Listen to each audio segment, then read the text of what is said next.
ओम नमः शिवाय। मैं हूं एस्ट्रोलॉजर के एम सिन्हा और मैं अपने यूट्यूब चैनल पर आप सभी का हार्दिक स्वागत करता हूं। मासिक राशिफल और धनु लगन वाले जातकों के लिए आइए हम समझते हैं ये पूरा जुलाई का मंथ कैसे बीतेगा, क्या होगा, कैसे रहेगी धन की अवस्था, कैसा रहेगा शिक्षा, प्रेम प्रसंग, यात्राओं के योग, फाइनेंस की स्थिति क्या रहेगी और सबसे महत्वपूर्ण आपका स्वास्थ्य कैसा रहने वाला है। इस वीडियो को प्रारंभ करूं इससे पहले डिस्क्लेमर ज़रूर मैं ये देना चाहता हूं कि जो मेरा प्रिडिक्शन होता है that is based on ascendant, लगन के आधार पर होता है। और अगर आपको लगन नहीं पता है तो आपको ये चार्ट देखना है जो यहाँ पर साथ में मैंने डिस्प्ले में दिखाया है, रेड सर्किल यहाँ पर कर दिया है। आपको अपने लगन चार्ट को ओपन करना है और उसके बाद आपको देखना है कि यहाँ पे 9 नंबर लिखा है कि नहीं। अगर यहाँ पे 9 नंबर लिखा है तो आपका लगन धनु होगा। और दूसरा डिस्क्लेमर यहाँ पर ये है कि लगन से तो आपको देखना है, ये गोचर का प्रभाव है। गोचर मतलब जितने भी धनु लगन वाले होंगे सब पर प्रभाव लगभग लगभग 19-20 लगभग सभी का सेम होगा, लेकिन आपकी जन्म कुंडली अलग होगी, इसलिए अंतिम परिणाम आप नहीं निकाल सकते यहाँ से। केवल गोचर के हिसाब से आप देख सकते हैं कि कैसा रहेगा। असली परिणाम अगर आपको देखना है कि एग्जैक्टली क्या होगा, उसके लिए आपको हमारी टीम से कस्टमाइज राशिफल के लिए बात करना होगा और 30 डेज़ का फ्री ट्रायल हम लोग भेज भी रहे हैं। लगभग अब सभी लोगों को मिल रहा है। किसी के कुछ, क्योंकि हम इसको पूरा जनरेट करते हैं, तो किसी के पीडीएफ में कभी कुछ प्रॉब्लम है या कुछ ऐसी चीज़ें हैं वो कमेंट बॉक्स में भी लिखते हैं, उनको हम रेक्टिफाई कर रहे हैं। हम पूरी कोशिश कर रहे हैं, हमारी पूरी टीम लगी हुई है। हमारी जो छोटी सी एक टीम है वो पूरे तरीके से लगी है ताकि हम आपको अच्छे तरीके से एस्ट्रोलॉजिकल गाइडेंस दे सकें। फ़िलहाल पॉइंट टू पॉइंट का बात करते हैं। देखिए यहाँ पे दो चार्ट बना है, एक लेफ्ट हैंड साइड में चार्ट बना है, एक राइट हैंड साइड में चार्ट बना है। जो लेफ्ट हैंड साइड चार्ट बना है उसमें आप देखिएगा 1 जुलाई लिखा हुआ है। अब 1 जुलाई का मतलब महीने का पहला दिन हो गया और 31 जुलाई का मतलब महीने का अंतिम दिन। तो पहले दिन की क्या स्थिति ग्रहों की है और 31 जुलाई की क्या स्थिति रहेगी। एक्चुअली में ये एक कहने वाली बस बात है। मासिक कुंडली भी उसी तरीके से बनती है जैसे वर्ष कुंडली बनती है और वो हम लोग प्रोवाइड कराते हैं। उसका कैलकुलेशन थोड़ा सटीक जाता है। मैं ये नहीं कहता 90% 80%, बट 60% भी अगर सही जाता है तो मैं उसको अच्छा मानूंगा। 60% 70% भी प्रोडिक्शन सही जा रहा है तो वो एक अच्छा इंडिकेशन है। बाकी अगर गलत हो तो हम अपनी टीम के साथ कुछ ही दिनों में जो हमारे पेड क्लाइंट हैं उनके हिस्ट्री को लेकर हम थोड़ा बात भी करेंगे, इंडिविजुअली फ़ोन करेंगे और उनसे जो उनका लाइन है, जिस चीज़ के बारे में प्रिडिक्शन कर रहे हैं उसका लाइन ऑफ रिग्रेशन जो बन रहा है वो एग्जैक्टली सही बैठ रहा नहीं बैठ रहा है, इस पर भी हम पुनर्विचार करने के लिए हम बैठे हुए हैं, जो कि हमारे प्लान में है। अब हम यहाँ पर धनु लगन में देखिएगा कई ग्रह जो है, जैसे सूर्य को रेड से बना दिया लेकिन चंद्रमा को नहीं बनाया। चंद्रमा का मूवमेंट डेली होता है इसलिए दैनिक राशिफल में उसको करेंगे। शनि का राशि परिवर्तन नहीं हुआ तो शनि जहाँ पर थे वहीं पर बनाया। लेकिन सूर्य देखिए यहाँ पर 3 नंबर पे, यहाँ पे 4 पे, यानी रफली कहा जाए उनका कलर कोडिंग किया गया है जो राशि परिवर्तन कर रहे हैं या अपनी वक्री गति से मार्गी, मार्गी से वक्री, यानी किसी प्रकार का गति चेंज कर रहे हैं। क्योंकि गति का चेंज करना भी एक एस्ट्रोलॉजिकल प्रोडिक्शन में आ जाता है। मार्गी में अलग परिणाम और वक्री में अलग परिणाम ग्रह देते हैं। अब आपका जो लग्नेश बैठा हुआ है, क्योंकि आप धनु लगन के 9 नंबर लिखा है मतलब आप धनु लगन के, आपका लग्नेश कहाँ बैठा हुआ है? मेहनत में बैठा हुआ है। काफ़ी मेहनत करना पड़ेगा, इसमें कोई डाउट नहीं है। और मेहनत में बैठा हुआ है और शनि से द्वितीय भाव में बैठा हुआ है। शनि आपके लिए ना ही मित्र होता है ना ही शत्रु होता है। हम ये नहीं कह सकते हैं शत्रु, एक तात्कालिक मित्रता हम कह सकते हैं, लेकिन मित्र नहीं माना जाता है। बृहस्पति देव शनि के घर में बैठे हुए हैं, अपने कारक भाव के तरफ अग्रसर है, अर्थात वक्री गति में तो कभी ना कभी ये द्वितीय भाव में पहुंच जाएंगे। 14 सितंबर का मैंने डेट दिया है, वो एस्ट्रोलॉजिकल कैलकुलेशन है, तो वो 14 सितंबर को ऑब्वियस सी बात है पहुँच जाएंगे। तो 14 सितंबर को ये अपने कारक भाव में पहुँच जाएंगे, तब जाकर आपके धन से संबंधित जो समस्याएं हैं वो ख़त्म होगी। अभी आपको काफ़ी मेहनत करना पड़ेगा पैसे के लिए। जब आप काफ़ी हाथ पैर दौड़ेंगे, आप काफ़ी जगह अटेम्प्ट करेंगे, उसके बाद ही होगा, क्योंकि भाग्य का भी अभी साथ नहीं मिलने वाला है पूरा, ये स्पष्ट रूप से है। अब ये तो आपके लग्नेश की स्थिति थी, और लग्नेश का इनकम पे पोजीशन पे तो है, लेकिन ओवरऑल कहा जाए इतना आसान नहीं होगा। इसके अलावा शुक्र ये बुध का जो राशि परिवर्तन होगा, ये जेमिनी में यानी मिथुन में डायरेक्ट हो जाएंगे। सूर्य जो होंगे 16 जुलाई को कर्क में चले जाएंगे।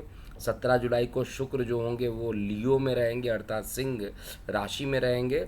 20 जुलाई को मंगल कर्क में पहुंचेंगे, और 25 को मरकरी पुनः कर्क में रह जाएंगे। यानी सबका जो गेट टुगेदर हो रहा है मैक्सिमम प्लेनेट का, वो कर्क के सिंह के आसपास ही हो रहा है।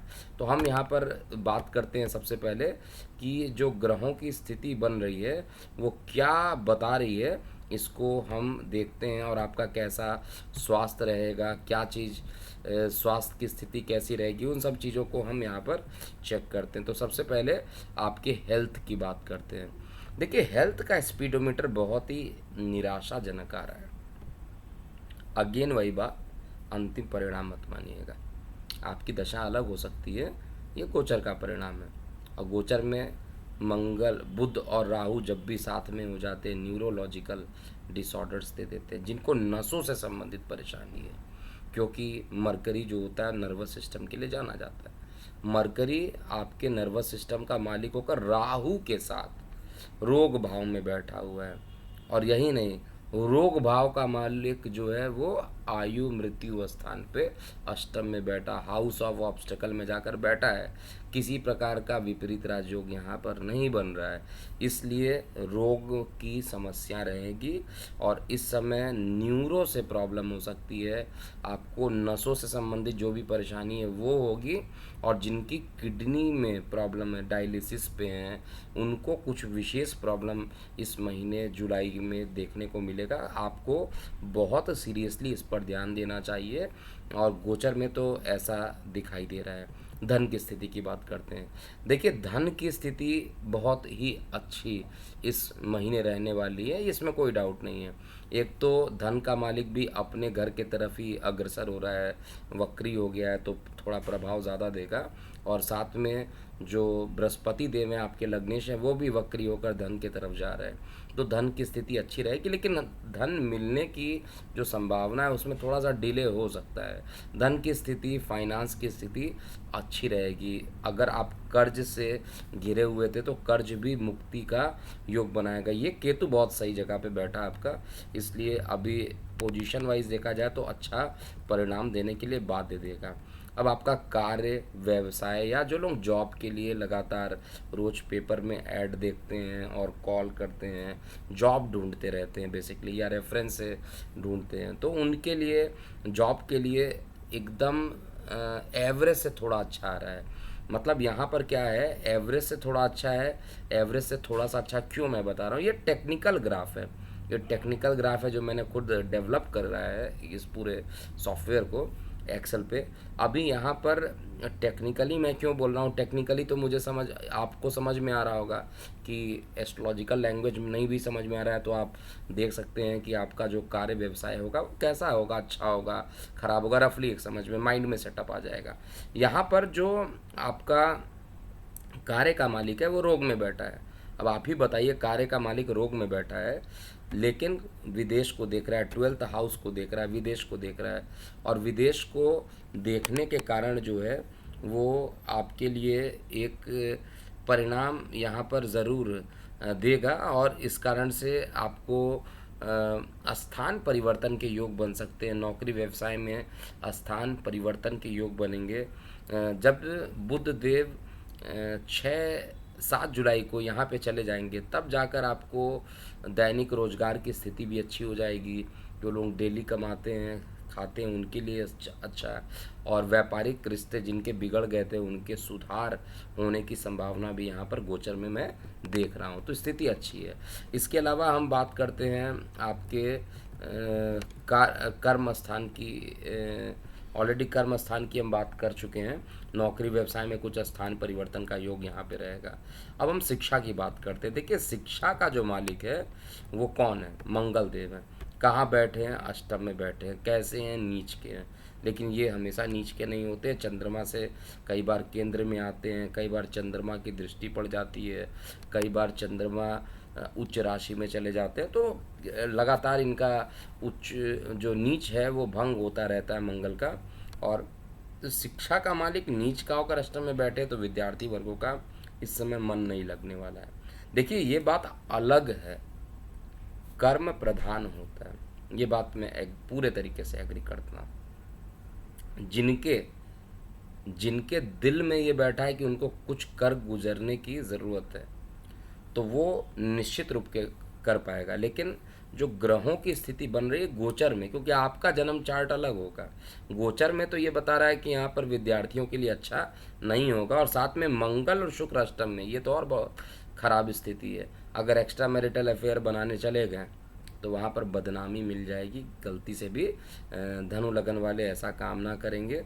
किसी प्रकार के प्रेम प्रसंग में फंस सकते हैं और उसके बाद मुसीबत हो जाएगी, बदनामी हो जाएगी। बहुत सोच समझ के काम करना है, नहीं तो आप परेशान हो जाएंगे। इसके अलावा अंतिम में देखा जाए आपका प्रेम प्रसंग, और ऑलरेडी प्रेम प्रसंग में कहा जाए जीवन साथी का सहयोग 16 जुलाई के बाद ही मिलेगा, जब यहाँ से सूर्यदेव अपना राशि परिवर्तन करके अष्टम में चले जाएंगे। लेकिन वाणी को उग्र कर देंगे, पिता के साथ मतभेद उत्पन्न कर सकते हैं, ये सब चीज़ अभी भी लगा रहने वाला है। लेकिन मुख्यतः अगर देखा जाए तो जीवन साथी के साथ जो वाद विवाद था वो ख़त्म हो जाएगा। लेकिन एक्स्ट्रा अफेयर होना ये गोचर में कम से कम यहाँ पर दिखाई दे रहा है। यात्राओं के योग कार्य व्यवसाय के लिए बन रहे हैं। अगर आप यात्राएं करते हैं तो यात्राओं से आपको लाभ मिलेगा। अगर आप नौकरी के लिए यात्रा करते हैं तो उसमें भी आप लाभान्वित रहेंगे। अंतिम परिणाम जानने के लिए आप हमारे जो ये व्हाट्सएप नंबर दिया हुआ है 9818318303, ये हमारा सेंट्रलाइज नंबर, आप इस पर कॉल कीजिए या आप इस नंबर पे व्हाट्सएप कर दीजिए, जिससे हमारी टीम आपका कस्टमाइज राशिफल एक्टिवेट कर देगी। इसके लिए आपको अपना date of birth, time of birth, place of birth ये भेजना पड़ेगा, जिससे कि हमारी टीम, और आपका जो व्हाट्सएप नंबर होगा उसी पर हमारी टीम ये भेज देगी। तो ये था पूरा धनु लगन वाले जातकों का कैसा बीतेगा जुलाई मंथ। अभी के लिए इतना ही। मैं हूँ एस्ट्रोलॉजर के.एम. सिन्हा। ओम नमः शिवाय।